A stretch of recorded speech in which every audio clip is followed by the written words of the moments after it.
Bonjour Bertrand Tavernier. Bonjour. La mort en direct, 1980, Romy Schneider avec Keitel. C'est un film événement qui ressort, une version totalement restaurée dans les salles pour retrouver Romy Schneider et Keitel dans un film prémonitoire. Un film, oui, prémonitoire. Et je dois dire que quand je l'ai redécouvert, un matin au cinéma Max Linder, j'ai eu un choc. Ça a l'air très prétentieux de dire ça, j'ai fait le film.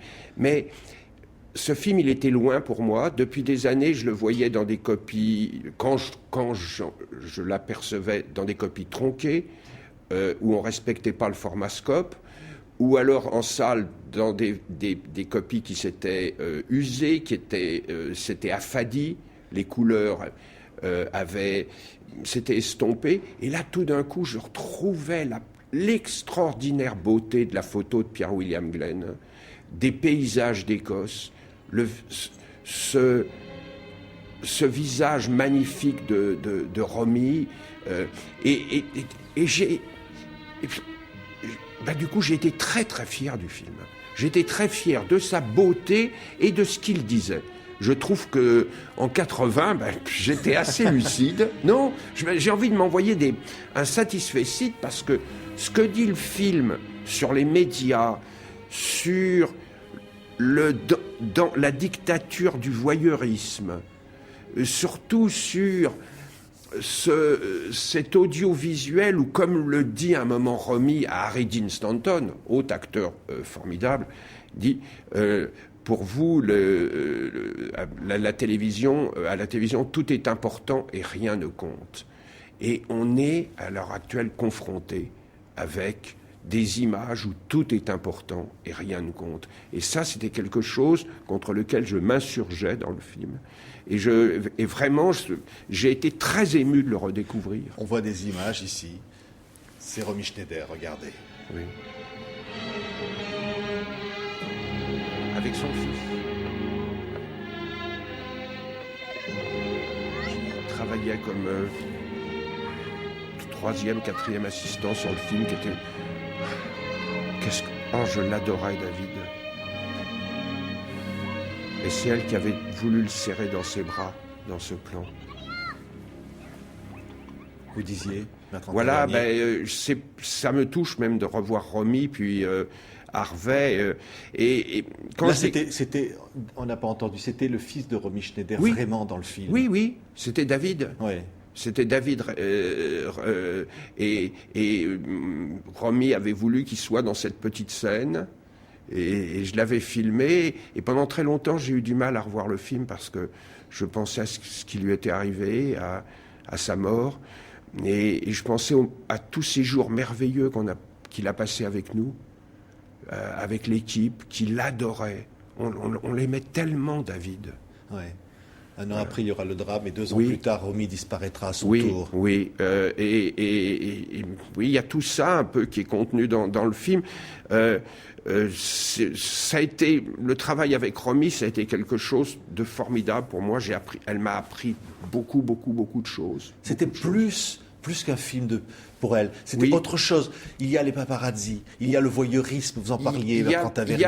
Il y a tout ce qui était aussi son propre personnage dans la vie. Oui, elle tenait tellement à ce qu'on respecte sa liberté. Je pense que ce film, elle y a vu une manière aussi de parler d'elle, de parler de son combat pour la liberté, de son combat qu'elle menait constamment contre ses fantômes, contre le passé, contre sa mère, il y a beaucoup de choses. Et le film, il parle pas seulement des médias, il parle aussi d'un monde où les SDF sont déportés loin du centre-ville. À l'époque, ça n'existait pas, hein, et c'est la réalité. Elle a rejoint le film très peu de temps après.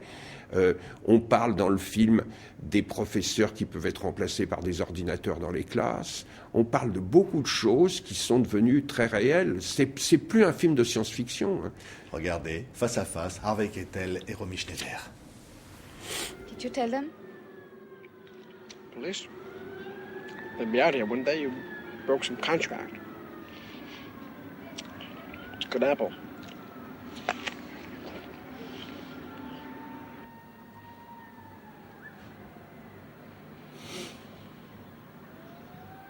Much better. Why don't you take yours off? She's great. Et là, la télévision qui la filme sans qu'elle le sache dit, elle est Oui. magnifique. Oui. C'est la télé-réalité. Oui, Elle est absolument. filmée à son insu par cet homme caméra avec une caméra greffée dans le cerveau. Oui, maintenant, on n'aurait plus besoin, avec la manière dont les caméras se sont miniaturisées, on peut les mettre n'importe où. On l'a pu voir dans des affaires d'espionnage. Maintenant, on filme tout, avec des téléphones portables. Toute la réalité, les gens filment les agressions qu'ils commettent en direct, Ouais. les humiliations qu'ils font subir à une fille de banlieue. Ils le filment en direct. C'est un cri de liberté.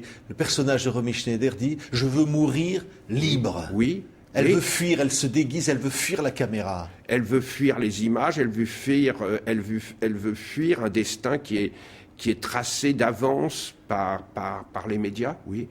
Et ce combat, moi, je m'identifie complètement avec elle. Et je pense qu'il n'a perdu aucunement son actualité, bien au contraire. Ouais. On va voir un des autres face-à-face pendant que nous parlons entre Romy Schneider et Kettel, lorsqu'elle découvre qu'il devient aveugle parce que cette caméra va l'empêcher de voir. Et donc c'est une forme de cécité. Le programme donc s'interrompt. C'est le cynisme. Il y a de l'argent, il y a l'audimat, il y a tout ça. Il y a le cynisme, l'audimat, en effet, mais il y a aussi l'idéalisme d'un personnage qui se rend compte que ce qu'il fait est terrible et qui tout d'un coup va lui-même mettre fin au processus en s'aveuglant, en devenant Regardez aveugle. les images en même temps. Voilà. Continuez, Bertrand Tavernier. Voilà. Et ça, c'est une scène qu'on a tournée sur une plage en Écosse de nuit, sans aucun éclairage. Et là, Glenn avait pris beaucoup de risques. On était juste, et il y a très peu de plans parce que Harvey, il s'est aveuglé, il est allé dans l'eau, il s'est cogné sur un rocher. C'est en un seul plan. Il nous a donné l'espèce à la fois de descente aux enfers et de rédemption du personnage. Ouais. Vous diriez, en revoyant ce film aujourd'hui, restauré, Bertrand Tavernier, c'est un tournant, pratiquement, ce film. Oui, je me suis rendu compte que c'est un film dont je pouvais être fier et j'en parlais très peu avant. Lors de la sortie, il n'avait pas été super bien reçu. Il avait été regardé avec un peu de dédain. Je trouve que c'est un film drôlement gonflé et tout ce qu'il dit, alors je peux le revendiquer, et aussi la manière dont il le dit. Merci, Bertrand Tavernier. La mort en direct, un grand film à revoir aujourd'hui pour Romy, pour Harvey Kettel, pour vous et pour tout ce qu'il dit, pour l'image, pour la musique de Duhamel, pour le roman adapté de David Compton, pour les décors de Glasgow. Merci d'avoir été notre invité. Merci beaucoup.